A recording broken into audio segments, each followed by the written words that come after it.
ఆపలేరు. Nobody can stop this flow. Hallelujah, hallelujah. నీవే నా ప్రభుడవు, నీవే నీవే నా దేవుడవు, నీవే నా రాజు, నీవే నా ప్రభుడవు, నీవే నీవే నా దేవుడవు. యేసయ్యా ఓ యేసయ్యా,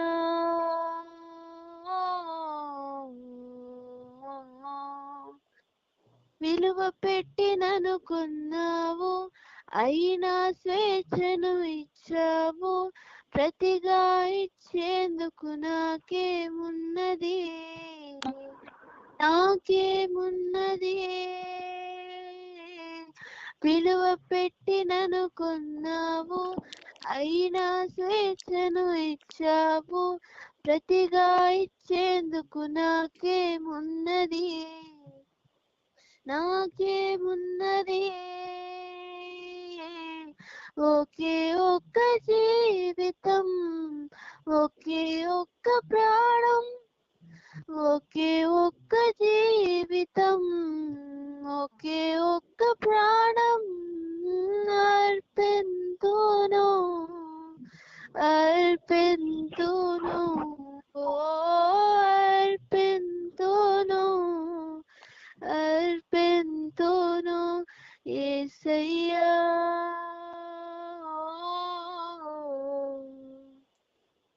యేసయ్యా.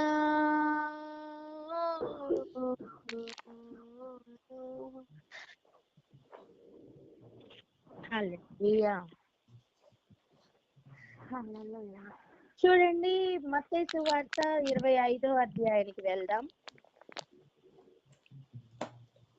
అలా అర్పించిన వారిని దేవుడు తన ఎన్నికలోనికి తీసుకొని కుడివైపు వారిని పెట్టినట్లుగా వారితో కొన్ని మాటలు పలుకుతున్నట్టుగా చూస్తున్నాం.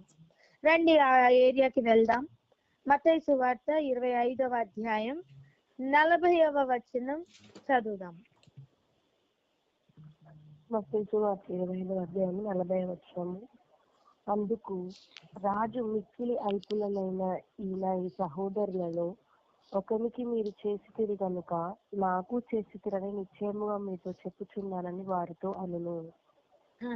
అని ఏమంటున్నారు? ఈ మిక్కిలి అల్పులైన వారికి చేస్తే నాకు చేసిందంత సమానం అని చెప్పి వెంటనే ఆయన చేస్తున్న ఒక పని చూడండి. ఆయన దృష్టి ఇప్పుడు ఎడమ వైపు ఉన్న వారి వైపు వెళ్ళింది. 41 చదువునానా. అప్పుడు ఆయన ఎడమ వైపున ఉండే వారిని చూచి, శపింపబడిన వారలారా, నన్ను విడిచి అపవాదికిని వాని దూతలకును సిద్ధపరచబడిన నిత్యాగ్నిలోనికి పోవుడి. ఆ నిత్య అగ్ని ఎవరి కోసం? అపవాది కోసం, ఇంకా వాని దూతలకి. ఆ ఏరియాకి పొమ్మంటున్నారు. ఎవరిని? ఎడమ వైపు ఉన్నవారు. కారణం ఏంటో తెలుసా? చూడండి, 42, 43 చదవండి. ఇప్పుడు 42, 43 వచనాలు. నేను ఆకలిగొంటిని, మీరు నాకు భోజనము పెట్టలేదు. దప్పిగొంటిని, మీరు నాకు దాహమియ్యలేదు. పరదేశినై ఉంటిని, మీరు నన్ను చేర్చుకొనలేదు.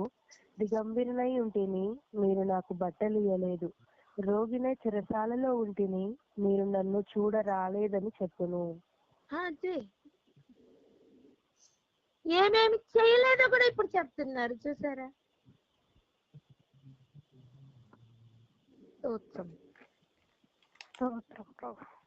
కుడి వైపున నిల్చోబెట్టి ఏమి చేశారో చెప్పిన అదే దేవుడు ఎడమ వైపు పెట్టిన వారికి ఏం చేయలేదో చెప్తున్నారు. ఒక మాట చెప్పనా? కుడి వైపును పెట్టిన వారు మేమెప్పుడు చేసాం ప్రభా అన్నారు. చూసారా? సేమ్ వే ఎడమ వైపు ఉన్న వారు కూడా రియాక్ట్ అవుతున్నారు, మేమెప్పుడు ఇవ్వలేదు ప్రభా అని.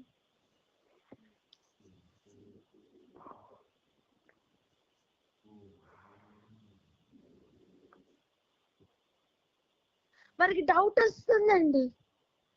44 చదువునా.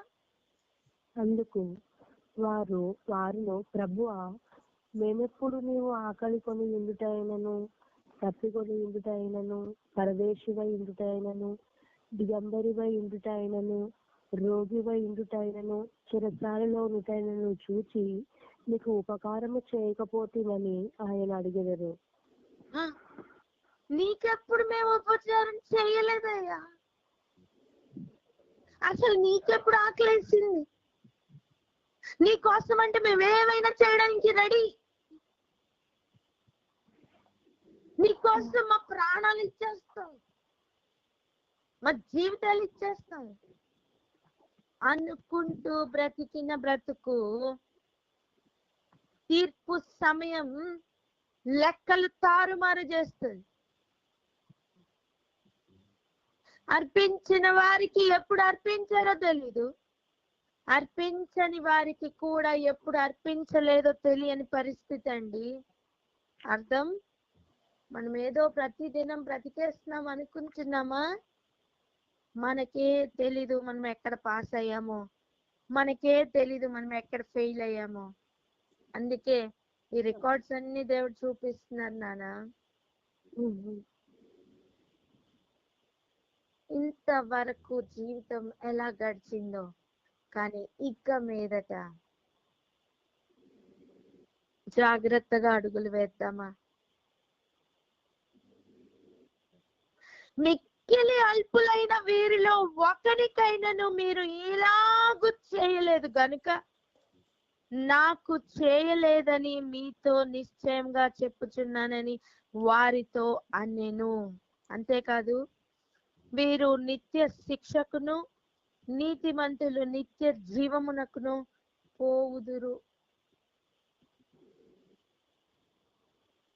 ఇంత చిన్న చిన్న కార్యాలు, ఇంత అల్పమైన కార్యాలు నిత్య నరకానికి లాక్కుని పోతాయంటే అవి ఎంత పెద్ద విషయాలో ఆలోచిద్దామా? హలో,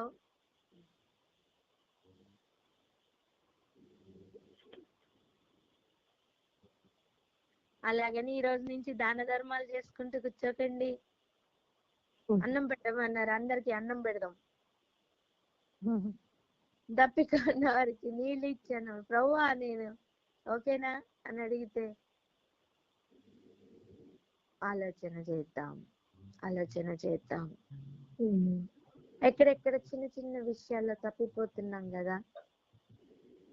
చాలా చిన్నదిగా కనిపించచ్చు. ఆ రోజు ధనవంతుడికి ఎదురుగుండా పెట్టాడండి దేవుడు కానుక పెట్టే, లాజర్ అనే కానుక పెట్టే.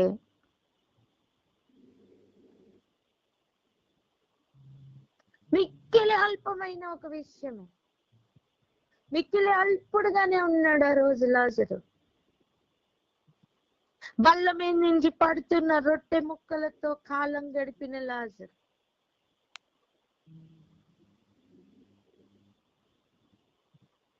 ఆలోచించండి, ఒక స్వస్థత చేయమని అడిగడానికి వచ్చిన ఒక కనాను స్త్రీ కూడా యేసయ్యని స్వస్థత గురించి అడుగుతుండే యేసు ప్రభు ఆ స్వస్థతని దేంతో పోల్చారు?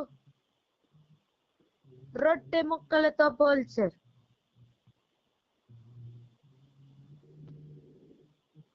పిల్లలకు లేకుండా రొట్టె ముక్కలు కుక్కలకి వేయచ్చా?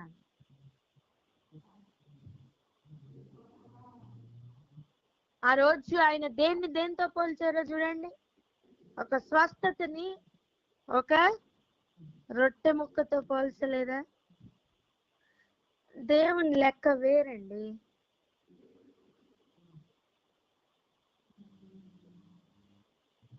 ఈ రోజు నుండి చాలా చాలా జాగ్రత్తగా వేస్తున్న అడుగులు కలిగిన వారమై మన జీవితాన్ని గడుపుదాం. ఆ చిత్తం చేయడానికి పూర్తిగా లోబడదాం.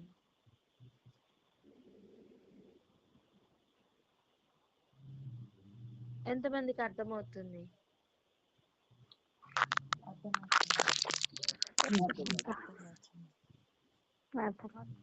ఒక్కసారి ఆలోచించండి. ఆ తీర్పులో ఉన్న కాలం ఎలా ఉండబోతుందో.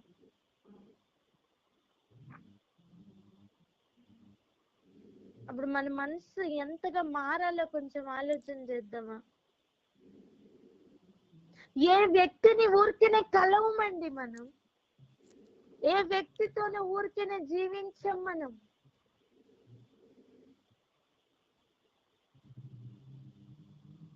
ప్రతి దానికి ఒక డివైన్ పర్పస్ ఉంది. ప్రార్థన చేసుకుందాం అక్క. హల్లెలూయా.